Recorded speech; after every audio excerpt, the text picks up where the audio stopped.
Hallo, guten Tag, wie geht es dir? Ich heiße Alex und ich mag deutsche Fußball. Today I watched the Germany versus Ghana match, and I also watched the USA versus Algeria match too.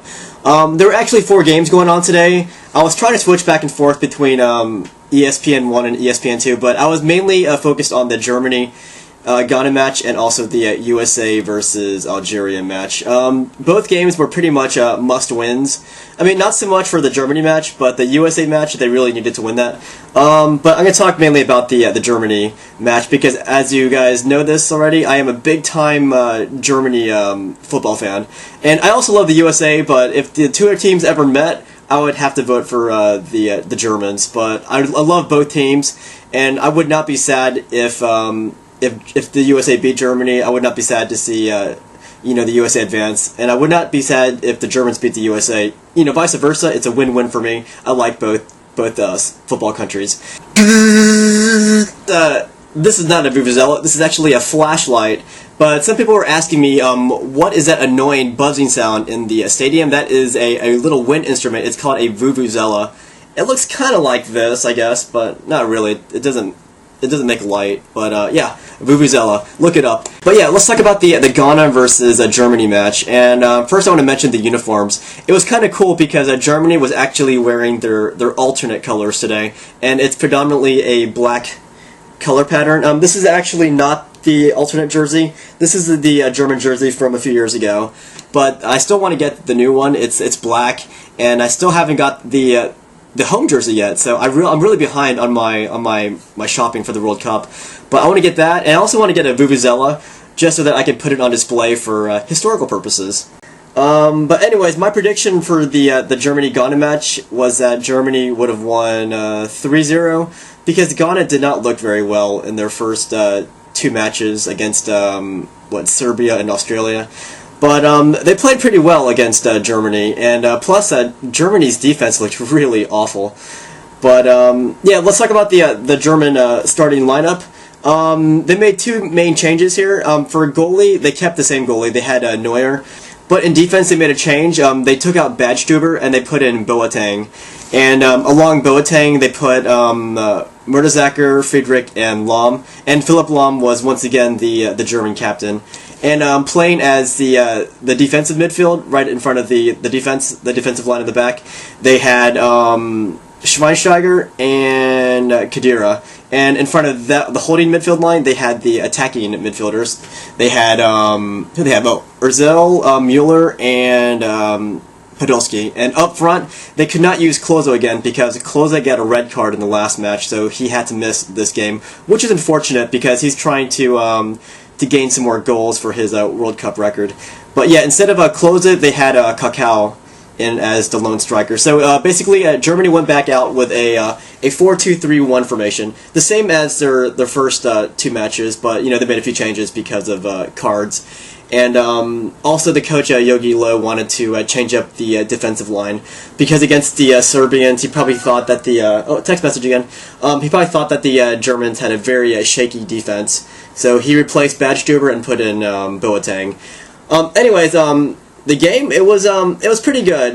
The Germans, they were doing their thing with the ball. They were possessing the ball, they were passing the ball, and keeping possession of it.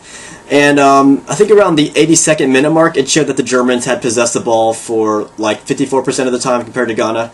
And the theory behind ball possession is that the longer you hold the ball, you accomplish 2 things. One, it gives you more chances on the enemy's goal, and also the less touches that the enemy has on the ball, it means that the less chances they have to score on your goal. So that's the advantage of maintaining possession of the ball. And here's what the problem was. Like the Germans, they would do a slow build-up, they'd pass the ball around, and they would take, a few nice, shots on the Ghana goal. But what happened half the time was that Ghana would strip the Germans of the ball, and then this is when the Germans were in trouble because Ghana would hit them on the fast break. They would launch a very fast counterattack, and that's when the German backline was in trouble because the Ghana players, they were like darting right through the gaps, between the German defensive players. And you can just see the danger that the Germans were in, and I'm just so glad that that Ghana never scored on the Germans because they definitely had many chances to do it. So that's how the game went for the most part. It was a very dangerous game that the Germans were playing, but they won out in the end. But I do want to see them fix their defensive line so this doesn't happen again. And honestly, I wouldn't mind bringing back Badgejover because he didn't play that bad against Serbia. Like, Serbia is really gifted, and I wouldn't mind just putting him back there and seeing if he learned his lesson or not. Because even with Boateng in there, the back line for the Germans, it still looked really questionable. Like the team from Ghana, they were like cutting holes right through the defense. And if Ghana were able to convert their chances, then they would have easily had 2 or 3 goals against the Germans. So I'm glad that the scoreline was 1-0 for Germany. But in the elimination round, Germany really needs to get it together because I do not want to see them lose. But yeah, their next match is against England. And England, as you guys know, they placed second in their group behind the USA. But yeah, Ghana really surprised me, and Germany only managed to squeeze in 1 goal. And they did it around the 60-minute mark, around that time. And that was made by Ozil. Yeah, Ozil, he's a very gifted midfielder, and I'm glad he's playing for the Germans. But yeah, he missed a few chances in this game. Like, I think he missed at least one perfect chance to score on the Ghana goal, but he missed it. But I think he redeemed himself later on, around the 60th minute when he scored that very awesome shot from outside the box. Like, when he struck the thing with his left foot, that thing rocketed right into the back of the net. I was so amazed by it. And yeah, he's a good guy, but I think he really needs to convert all of his chances because against Ghana, he should have scored another one, and even against Australia, he had the chance to score even more goals in that game. So yeah, Germany won the game 1-0. And it seemed like after Germany scored, it seemed like they weren't even trying anymore. But I really hope that in their next game, which is against England, and that's going to be part of the elimination round, that Germany gets their act together. Like, their guys need to score goals. But yeah, Germany, England, that is always a classic match. And I really hope the England fans get behind their team, because I know England didn't really do that well in their first in the first round, but I think when England gets cooking, I think they're really going to turn on the steam on the other teams. And I'm kind of scared right now because I'm not going to underestimate England. Like, I know what kind of talent they have on their team, and it's going to be stupid if you underestimate the English because they're very gifted. And I think once you get to the elimination round, that's going to give their fans the motivation to support their country better. And as for the Germans, yeah, I'm going to go for the Germans. And my prediction for Germany-England is that Germany will win in PKs. I mean, nobody really wants to see penalty kicks because it's really nerve-wracking if the team you support is taking the penalty kicks themselves.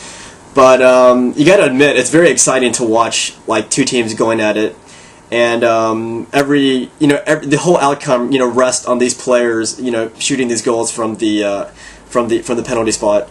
But yeah, that's my prediction. So I guess that's all I want to say. I just want to make this a little short video blog, and I'm glad Germany made it to the next round so that I can continue to make more video blogs about Germany at this World Cup in South Africa. Anyways, I want to say good game to all the countries that played today.